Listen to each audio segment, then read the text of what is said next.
Good afternoon, everyone. My name is Gilberto Mendoza, and I staff the National Conference of State Legislatures Immigrant Policy Project and Task Force on Immigration in the States. I'd like to welcome everyone to today's webinar on Today's Immigration, a 50-State Story. NCSL thankfully acknowledges the Pew Charitable Trust for supporting today's event. Today's webinar is the first in the Immigrant Policy Project's 2015 webinar series. Our next webinar will be held on April 17th, also at 1 p.m. Eastern, focusing on immigration enforcement and metrics. Visit ncsl.org/immigs to register for free. But back to the webinar you all came for. Today we will hear from a panel of speakers to discuss demographic changes in the U.S. and how immigrant populations have dispersed from traditional gateway states to new geographic regions. We will hold a question and answer session following the final presentation. For those joining us via the web, please feel free to use the chat box in the lower left part of your screen to submit any questions ahead of time. We have provided resources for you as well that you may download at any time during this webinar. Simply click on the Media Library icon in the upper right-hand corner of your screen. It looks like a yellow piece of paper with a blue bar graph in front of it, and you will find a list of documents that you may download. Our first panelist is the Honorable Melissa Franzen. Senator Melissa Franzen is currently serving her first term in the Minnesota State Senate after her election in 2012. She represents District 49, which includes the communities of Edina, Bloomington, Minnetonka, and Eden Prairie. Senator Franzen is currently the Vice Chair on the Health and Human Services Budget Committee and serves on the Higher Education and Workforce Development Budget Committee and the Transportation and Public Safety Budget Committee. The senator became a member of the NCSL Task Force on Immigration in the States in 2014. Senator Franzen is president of New Publica, a public relations and strategic communications firm in Minneapolis. She was previously an attorney at Target Corporation and held various positions in government affairs and community relations. Senator Franzen's legislative proposals reflect her strong advocacy for quality early childhood education, ensuring a well-trained, educated workforce, and closing the achievement gap. She also understands the value of making sustainable investments in transportation infrastructure. Her key policy interest remains in her work on healthcare policy and believes access to healthcare should be affordable, transparent, and accountable to the patient. Senator Franzen grew up in Puerto Rico, and she was active in Girl Scouts and 4-H. Our second panelist is Michelle Wassailing from the Pew Charitable Trust. Michelle manages the Immigration in the States project, which examines the intersection of federal, state, and local immigration laws and policies and its impact on all levels of government.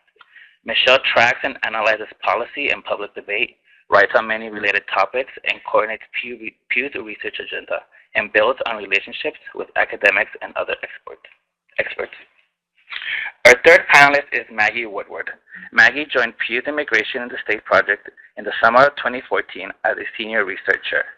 Prior to coming to Pew, she was an economist at the Bureau of Labor and Statistics, where she worked on projections and local area unemployment rates. Our final panelist is Mark Hugo Lopez. Mark is the Director of Hispanic Research at the Pew Research Center, a subsidiary of the Pew Charitable Trust that conducts public opinion polling, demographic research, and other data-driven social science research. At the center, Mark studies the attitudes and opinions of Latinos, Hispanic views of identity, the political engagement of Latinos in the nation's elections, and Latino youth. He also coordinates the Center's National Survey of Latinos and annual nationwide survey of Hispanics. Now, let's get started. Senator Franzen, the floor is yours. Good afternoon or good morning, depending where you are. Thank you, Gilberto, and thank you, NCSL, for hosting this webinar. I became active in 2013, right after my first election, and in the Task Force for the Executive Committee of Immigration in the States, as you know, or may know, is 10 years old. It started in 2005, and it's comprised of 24 legislators, and it's a bipartisan task force that meets regularly to discuss and exchange ideas on immigration policy and how it affects the states. It also actively works with the legislature across the countries and also Congress and administration and the president to be able to move along some of the policies. As we know, immigration has been stalling, and it certainly has an effect in the states and certainly has had an effect in my state of Minnesota since I've been elected here in 2012, my first session, just to give people a little bit of a glimpse of the impacts of immigration. Although it's a federal issue, it has great touches a lot about the work that we can do and be able to accomplish in the states. And with that, one of the things that we first passed in 2013, we became the 14th state in the nation to pass the Minnesota Prosperity Act, or the DREAM Act, as it's regularly known.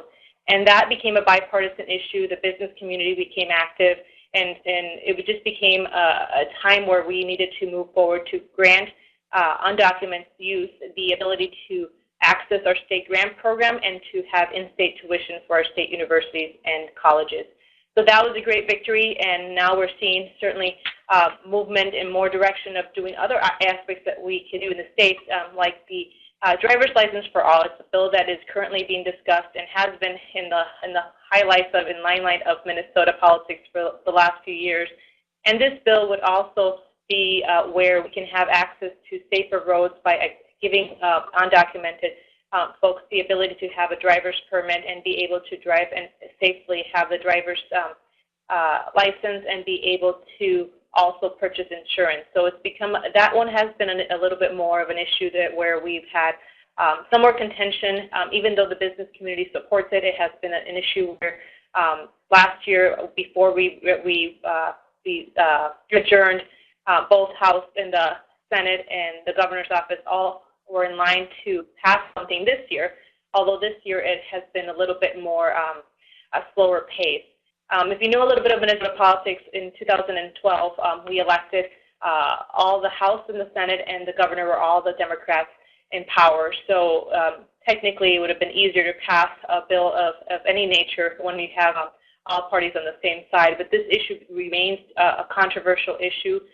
Because people don't really understand or are well educated of the implications of having the driver's license accessible for constituents. So we made a lot of progress since then. We actually had a letter from a business coalition, including the Chamber of Commerce, that were all in support of moving the legislation this session. And just last week, we passed the legislation out of the Senate. However, the House took it up this week and did only an informational on the issue, which is unfortunate, even though we know that we have a lot of strong support from the communities of color and immigrant communities in Minnesota, which are growing drastically in the last 10 years. We're still having this hurdle of a political unknown in terms of understanding the implications overall. And every year, it seems like this is still going to be a battle to get to moving with the driver's license for all, but certainly those are two examples of where the intersection with federal and state law certainly have applied here in Minnesota. Our community has grown. We have an immigrant population of 400,000 immigrants, and in the last 10 years, that's been a bulk of the growth has been in the last 10 years here in Minnesota, pretty much doubling. In the Latino community, it's about 300,000, so that gives you a perspective of the bulk of our immigrant population. But certainly there's a lot of work that has been done here at the Capitol to try to educate the public and make strides in making sure that we are able to accommodate immigrant populations and being part of this community. I like to leave it with some of my final point. One of the resources that you'll see at the end of the webinar is a proposal, is a report done by the American Society and Council of America's report, where they look at the impact, the economic impact of immigrant populations in Main Street. So that economic factor of how important the economy needs and relies on these workers, because we're losing population states like here in Minnesota, where the perception is that we have a frozen tundra, which doesn't really draw a lot of people, but when we certainly know that we're losing population and we have to replace workers as people in the baby boomers retire, we know that the immigrant population certainly will be there to support our economy, but we need to remove some of those roadblocks like the licenses and the education factor. So with that, I thank you for being here, and NCSL for inviting me to share some remarks, opening remarks here before we turn it over to the Pew Charitable Trust and some experts who will give you some more insight on the demographics across the country. Thank you. Thanks, Senator. It was great to hear the Minnesota perspective and what's going on in your state. We appreciate your insights. We will now pass it on to Michelle Wassailing from the Pew Charitable Trust. Michelle? Thank you, Gilberto. Pew's Immigration in the States project is a nonpartisan research project that looks at immigration through the lens of federalism. The project explores how authority and responsibility is divided among federal, state, and local governments, and how the laws and policies of one level of government impact other levels of government and their budgets and their economies. Federalism is particularly relevant today because there are many more immigrants dispersed across all 50 states, including states that do not have a long history of immigration. So understanding where immigrants are and trends in their migration can help policymakers understand the changing demographics and needs of the population they serve. To date, our work is focused on mapping immigration federalism, looking at where immigrants are in the states, where the federal government is active in the states, and where states have taken action on issues like public benefits. Now we're in the process of exploring the important fiscal and economic impacts that immigration has on states and localities. In coming months, we will be releasing a report that examines state driver's license laws. To date, 10 states and the District of Columbia have passed and implemented laws that allow unauthorized immigrants to get driver's licenses. So we look at the experience of those states and the steps they took to help inform other states that are considering similar laws. We will also be putting out a report and 50 state data examining employment patterns of immigrant workers by industry in all 50 states. We explore industries in which immigrants are more likely to be found relative to native-born workers, such as construction, and industries where they are less likely to be found, such as education. From this information, policymakers will better understand the role immigrants play in the economy and examine the role of immigrant workers in their own states. But today, we are focusing on how the immigrant population has changed over time. We currently have an interactive on our website showing this change in the 50 states and highlighting key federal, state, and local immigration-related activities over 4 decades. In December 2014, we also published a report that provides data on foreign-born population trends at the county level. This analysis shows trends in foreign-born growth and highlights where increases in the foreign-born population have countered declines in the native-born population. County-level data for all 50 states is available on our website. To give you more information about immigrants in the states, I'll now turn it over to my colleague, Maggie Woodward. Thanks, Michelle. The immigrant population is growing. Note that we're using the term immigrant to mean anyone who was born outside of the United States, regardless of their immigration status. The blue bars in this graph show the total immigrant population in millions from 1850 through to 2010. Since 1990, the number of immigrants in the country has doubled, growing from about 20 million to 40 million in the most recent census. Looking at this another way, the green line shows immigrants as a share of total population. As of the 2010 census, immigrants made up 12.9% of the population. This figure is below the historical high of 14.8% reached in the early 20th century, but has been steadily increasing over recent decades. The immigrant population has not only grown, but it has also spread out across all 50 states. This map shows immigrants as a percentage of state population in 1990. The darker the green, the more of the population in the state was made up of immigrants. 6 states, California, Florida, Illinois, New Jersey, New York, and Texas, are considered to be traditional immigrant receiving states because they have long been home to large immigrant populations. You can see that these 6 states stand out and are in the darkest categories on this map. Now let's fast forward to 2010, and you'll note that this map is more saturated overall, showing how immigrants continue to disperse across the nation. Immigrants are making up a greater proportion of the population in a growing number of states.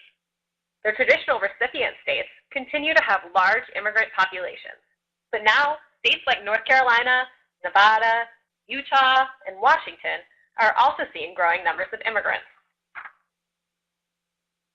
Here are 2 examples from the states. New York is a traditional receiving state with a long history of immigration. In 1990, immigrants made up 16% of the state's population. By 2010, this number had increased to 22%. By contrast, North Carolina is a newer destination for immigrants, seeing a dramatic increase over the same time period. Immigrants made up only 2% of the total population in 1990, increasing to 8% by 2010. When we dive below the state level, we find an even more interesting picture. Pew recently published a county-level report comparing changes in native and immigrant populations side by side. When we say native populations, we're referring to all individuals born in the United States. For this report, we focused on adult population, those who are 18 years and older. We excluded counties with an adult population of 1,000 or less in 1990 from our analysis. In this analysis, we found that the share of immigrants has increased in 87% of all U.S. counties between 1990 and 2012. On this slide, all green-colored counties are where both the immigrant and native populations increased over this time period. The darker the green, the larger percentage of the total population growth in the county came from growth in its immigrant population. You'll notice that California, which is a traditional immigrant-receiving state, has a lot of dark green. In California, immigrants were responsible for more than half of all population growth in 22 of the state's 57 counties that we examined in this report. Georgia provides a good example of a newer destination for immigrants. In Georgia, immigrants contributed 20% or more to population growth in nearly a third of all counties. Our county-level analysis showed some interesting population dynamics, particularly down the center of the country. The blue areas on this map show counties that had declines in their native-born population. The darker the blue, the bigger the decline. We found that the native-born population decreased between 1990 and 2012 in about 1/5 of all U.S. counties, particularly concentrated in a large swath of counties running from North Dakota to Texas, shown here in blue. At least half of all counties in Kansas, North Dakota, and Iowa lost natives over this period. In many of those areas where the native-born population was declining, at the same time, the immigrant population was increasing. On this map, focus on the green areas. The light green counties show where the immigrant population growth helped to mitigate the loss of native-born population. The dark green counties show where the immigrant growth was great enough to cancel out native-born loss, resulting in overall population growth. These counties are primarily in the center of the country and along the Mississippi River. Kansas is a good example of a state where immigrants were important to maintaining county populations. In Kansas, 12 counties had immigrant population growth overcome native population losses, and those are colored dark green on this map. In 46 counties, immigrant growth slowed overall losses. Those counties are shown in light green. In Senator Franzen's state of Minnesota, 3 counties saw immigrant population growth overcome native losses. Again, those are shown in dark green. In 20 more counties, colored lighter green here, immigrant growth helped slow overall population loss. So to wrap up, the 4 key takeaways from today's presentation are that the immigrant population in the United States as a whole has increased substantially over recent decades. And these immigrants are dispersing nationwide, moving beyond traditional gateways like California and New York to newer destinations like Utah and North Carolina. Native-born populations are declining in counties in the center of the United States, and in these areas, immigration has slowed and sometimes even negated overall population decline. The bottom line is that the foreign-born population is having an impact on states and regions across the United States. Immigration is now a 50-state issue. States and localities are going to continue to be impacted by immigrants and are likely to take an interest in all aspects of immigrant policy. The report we discussed today and all of our other work can be found on our website at www.pewtrust.org/immigration. So now that we've provided an overview of some recent trends in population dynamics, I'll turn it over to Mark Hugo Lopez to provide some more detailed information about our nation's immigrants and public perceptions on immigration. Thank you very much. My name is Mark Lopez, and I'm the Director of Hispanic Research at the Pew Research Center. We're based here in Washington, D.C., and we are a subsidiary of the Pew Charitable Trust. Our work is really about providing information. And on our website, you'll find we have a lot of information about public opinion and immigration, in addition to information about how many unauthorized immigrants live in the country. We are a nonpartisan, non-advocacy organization. I want to start by talking about immigration trends and talk a little bit about how diverse the nation's immigrant population is today. This slide shows you where the sources of immigrants were for the three great waves of immigration that have come to the United States. In the 19th century and early 20th century, immigration was dominated by people coming from places like Northern Europe and Southern Europe, primarily places like Ireland and Germany and Italy. And that really characterizes those first two waves. They were largely European waves of migration. But the more recent wave, a wave that that began in 1965 and today numbers more than 40 million immigrants having arrived during this wave, is really quite different in terms of its composition. Today, you can see that among this wave, 50% are from Latin America and another 28% are from Asia. What's interesting about this is that this wave is both different from previous waves, but it is actually continuing to change today. So for example, if you look at in the last year, people who've arrived in the United States, there are actually now more arriving from Asia than there are from Latin America, which is a reversal from what we had seen in previous years, at least since 1980. Next slide.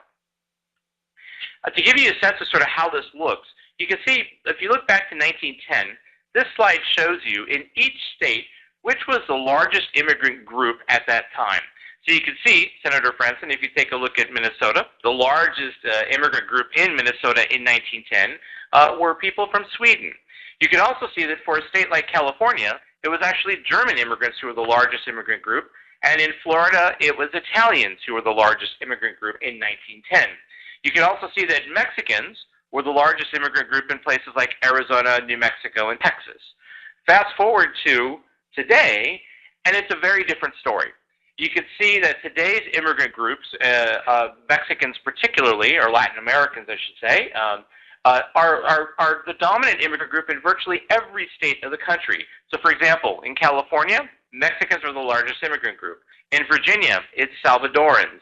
In a place like Florida, it is Cubans. So Latin Americans in many parts of the country are the largest immigrant group in specific states. You can also see, though, the diversity in the Northeast, how diverse immigrant populations in the Northeast are compared to other parts of the country. Specifically, the Mid-Atlantic has a large Indian population, and you can see that Chinese immigrants are the largest immigrant group in Massachusetts. Today's immigrant population is actually comprised of people with many different statuses. And if you take a look at the nation's 40 million plus immigrants, you'll see, for example, that most are in the country legally. But about 1/4 are what we would characterize as unauthorized immigrants, people who are in the country without authorization. Now that number is, we estimate, at 11.2 million, or about 26% of the nation's immigrant population. But you could also see that among the nation's immigrants, about 17.8 million are naturalized U.S. citizens, 11.7 million are legal permanent residents, and another nearly 2 million are temporary legal residents, students, for people who, for example, are perhaps students studying in the United States.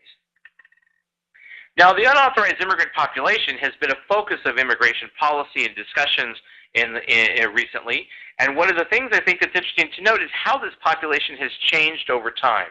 The Pew Research Center is known for providing estimates of how many unauthorized immigrants live in the country, and this is our estimates since 1990 of how many unauthorized immigrants live in the United States overall.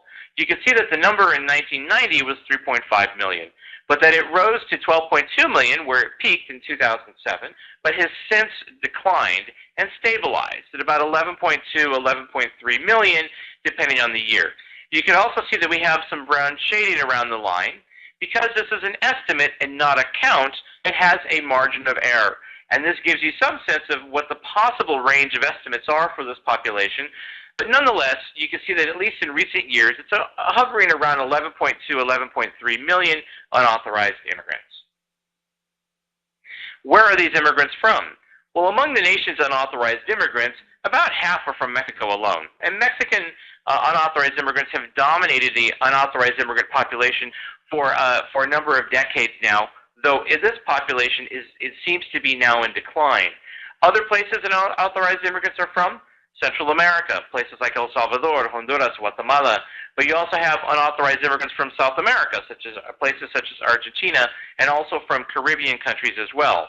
In addition, there are unauthorized immigrants from virtually every part of the world, including Russian unauthorized immigrants, people from Poland, people from China. Now, the interesting patterns in terms of growth and decline at the state level is really quite striking for recent years. Since 2009, we've seen some declines in the number of unauthorized immigrants living in places like California, Nevada, Arizona, New Mexico, Colorado, Georgia. These are all states which have large Mexican immigrant populations. And much of the decline in these states and their unauthorized immigrant populations has been driven by the decline in the Mexican unauthorized immigrant population. However, we've also seen some increases in some places, and you can see it particularly in the Mid-Atlantic states, where Central American unauthorized immigrants have been moving to, and that really reflects some of the growth of, for example, the Salvadoran or the Guatemalan unauthorized immigrant populations in those places. Next. Now, to show you what the general public thinks about unauthorized immigrants, at the Pew Research Center, we have been asking questions about immigrants generally for some time now. This chart shows you the series for a question that goes such as this. Which of these views comes closer to your own opinion, either if neither is exactly right? Immigrants today are a strength because of their hard work and talents, or immigrants are a burden because they take jobs, housing, and health care. And as you can see, Americans' public opinions on this have changed over time. In the 1990s, two-thirds of Americans saw immigrants as a burden for the country. Today, however, the opinion of Americans has flipped. Among American adults, 57% say that immigrants strengthen our country, and 35% see immigrants as a burden. On another my apologies. On another question, we've also asked about whether or not the growing number of newcomers strengthens American society or whether it threatens American culture and American traditional values. And you can see, at least over the last 10 years, a growing share of American adults say that the growing number of newcomers in the United States actually strengthens American society. On the question of how Americans feel about unauthorized immigrants, we've recently begun asking whether or not Americans felt sympathetic towards immigrants who are in the country illegally. And you can see that a majority of Americans are either very sympathetic or somewhat sympathetic to illegal immigrants who are in the country illegally. And these numbers have slightly increased since 2013. Now, looking forward, the Census Bureau recently published projections on the U.S. population, including projections of what share of the U.S. population will be foreign-born. Now, as noted earlier, we're currently approaching record highs in terms of the share of the U.S. population that's foreign-born. But looking to 2060, the Census Bureau projects that by 2060, 18% of the U.S. population is projected to be foreign-born. What's also interesting about that is where those immigrants are going to be coming from. One of the interesting patterns in this is the growing number of immigrants from Africa that are projected to come to the United States. And you can see, for example, between 2015 and 2060, the Census Bureau projects that the share of the nation's black population that will be foreign-born will rise from 8.9% to 16.5%. Now, of course, the Census Bureau also projects we will continue to see Asian and Hispanic immigration to the United States, but for both of these populations, more of their population growth is going to come from those born in the United States rather than the arrival of new immigrants. And that's why their shares that are foreign-born are projected to fall. But it's important to note that for Asians in the United States today, 2/3 are foreign-born, and that among Hispanics today, about 35% are foreign-born. I'm going to stop there. I look forward to your questions. Thank you very much. Thanks, Mark. So with that, I will open it up to the audience for questions. Please use the chat box in the lower left part of your screen to submit any questions. If you are directing your question at a specific panelist, please indicate their name before your question. So our first question will go to Senator Franzen.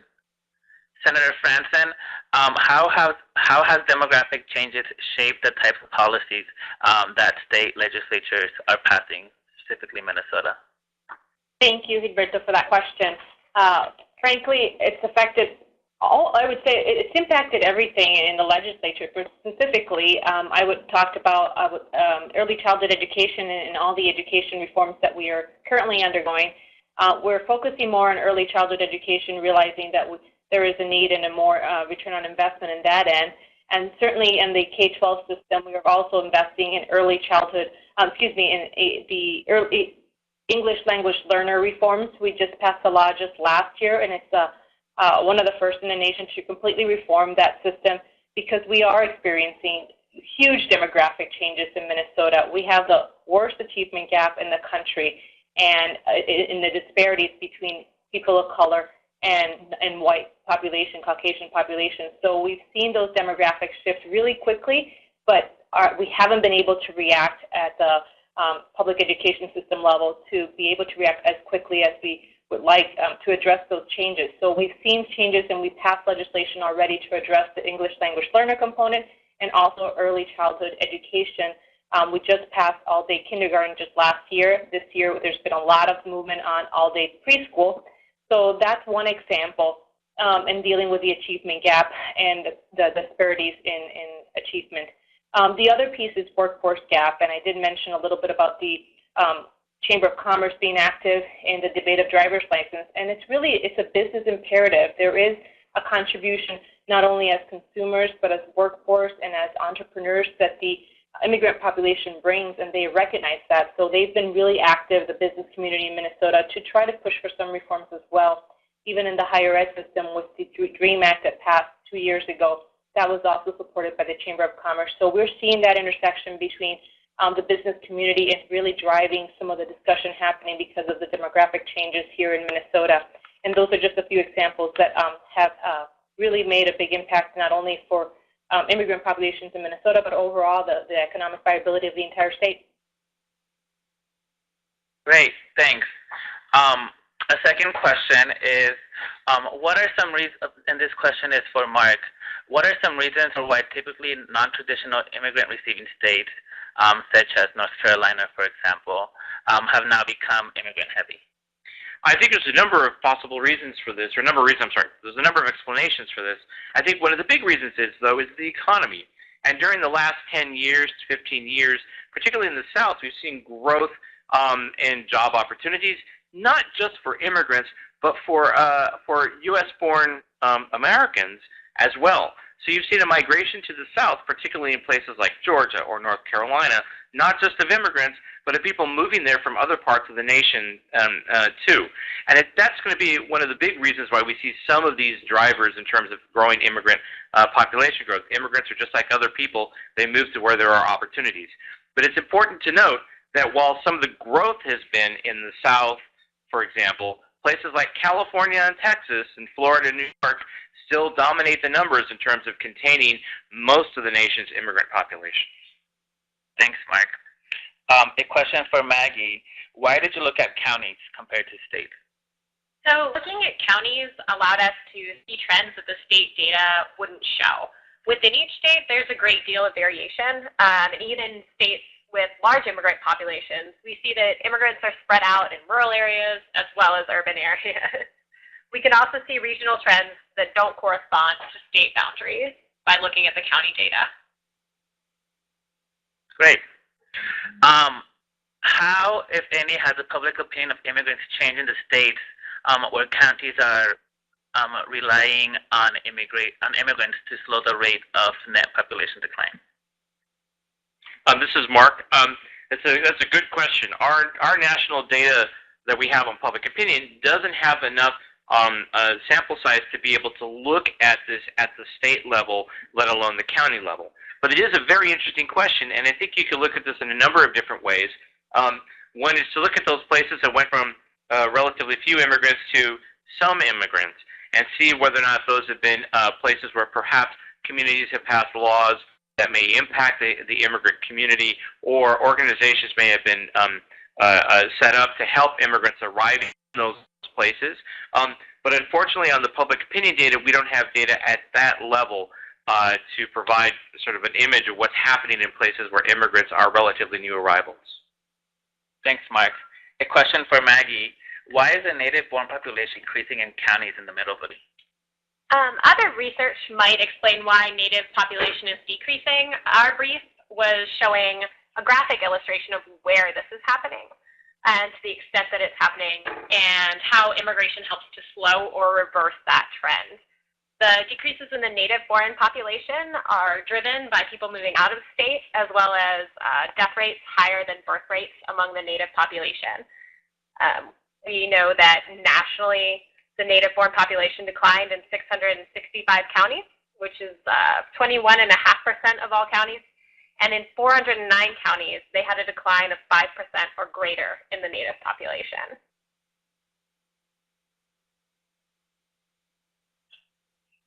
Thanks, Maggie. A question for Mark. It looks like Mexicans are taking over the country. Are they all unauthorized? Can you provide more explanation on the Mexican migration to the U.S.? Yes, great question. First, how many Mexican immigrants live in the United States? In total, there's more than 11 million. Now, not all of them are unauthorized immigrants. About half of that population of Mexican immigrants are unauthorized immigrants. But we've also seen some big changes in the nation's Mexican immigrant population. For example, the number of unauthorized immigrants who are from Mexico has declined from about 6.5 million before 2007 to today about 5.5 million.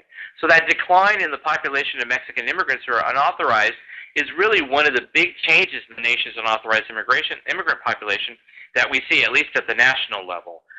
In addition, it looks like data from various sources, including Mexican data sources, U.S. data sources, border apprehensions data, all this suggests that migration from Mexico has slowed. So in the early parts of the 2000s, more than 800,000 Mexican immigrants were arriving in the United States.